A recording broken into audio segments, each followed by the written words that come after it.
সেদিন রোজার মাস। Sadio Mane Saudi আরবের রাস্তা দিয়ে হেঁটে যাচ্ছেন। ইফতারের সময় হয়ে গেছে। হুট করে শুনলেন তাকে কেউ ডেকে বলছে, আসো আমাদের সাথে ইফতার করো। মানে খুব অবাক হলেন। জিজ্ঞেস করলেন, তোমরা কি আমাকে চেনো?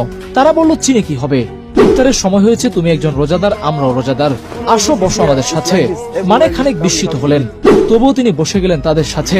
কথায় কথায় জানতে পারলেন রাস্তার পাশে যারা তাকে দাওয়াত দিয়ে খেতে বসিয়ে দিল তারা বাংলাদেশি। সেই ঘটনা আজও মানের মনে আছে। ঠিক কি ঘটেছিল সেদিন? মানেকে বাংলাদেশি মানুষের আত্মীয়তা কতটা আকর্ষিত করেছিল তার টের পাওয়া যায় মানের কথাতেই। সৌদি আরবে কাজ করা শ্রমিক প্রবাসীরা যে ঘটনা ঘটিয়েছেন মানের সাথে, তা সারা বিশ্বে বাংলাদেশের ভাবমূর্তিকে আরো উজ্জ্বল করেছে। শুনি তাহলে সেই ঘটনা।